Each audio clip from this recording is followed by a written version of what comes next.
Pittsburgh's Action News 4 following the battle concerning construction of the brand new UPMC Presbyterian Hospital. So work suddenly halted over permits. Pittsburgh's Action News 4 reporter Bob Mayo is live now after talking with Mayor Ed Gainey tonight. Bob. Yeah, we've learned of two developments. One is that one of the permits that the project was lacking has now been approved. That means the affected workers involved in that permit can be back on the job. We also learned from Mayor Gainey that he met with labor on this issue today. This is the UPMC Presbyterian Tower construction site today. The city says it's approved the electrical permit that was lacking for the project. That means the workers affected by that portion of the stop work order can resume work. Mayor Gainey tells Pittsburgh's Action News 4 he met with the affected unions this morning. Today we had an excellent meeting with people from the building trades to talk about just what the process and how the process went on and what we're doing to execute it. I know that some other permits went through today. Allegheny County Councilman and County Republican Party Chair Sam DeMarco is alleging that the stop work order was Mayor Gainey putting political pressure on UPMC on behalf of the SEIU, which has long been working to unionize UPMC employees. I believe that Mayor Gainey has been trying to start a fight with UPMC for quite a while. It appears he succeeded. I mean, this is unprecedented here.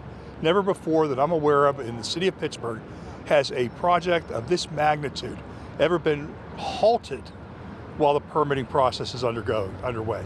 For me to go back and forth with Councilman DeMarco doesn't make any sense. That's not going to put food on these people's plates. This is not going to get things to execute. And a lot of what he put out there, he can make up his own mind. But at the end of the day, we know exactly what happened, and we talked about it. Everybody got an understanding, and we're moving forward. You have union trade workers that are sitting at home, not drawing wages, not being able to feed their families, put a roof over their head, because they're out of work while we argue over these permits. Mayor Gainey's communications director, Maria Montano, says this was always a limited stop work order because of the lack of permits for the electrical, mechanical, and suppression systems. She says the city is in the process of reviewing the mechanical and suppression permits.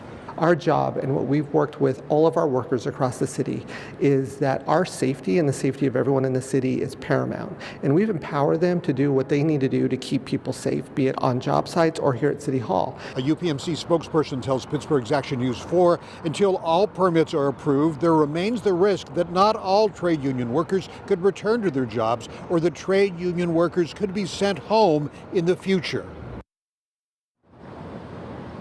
UPMC provided that statement. It would not make anyone available to speak on camera. We've reached out through the day to labor leaders from the construction and building trades. None of them have been available to speak with us on camera so far. Reporting live downtown, Bob Mayo, Pittsburgh's Action News 4.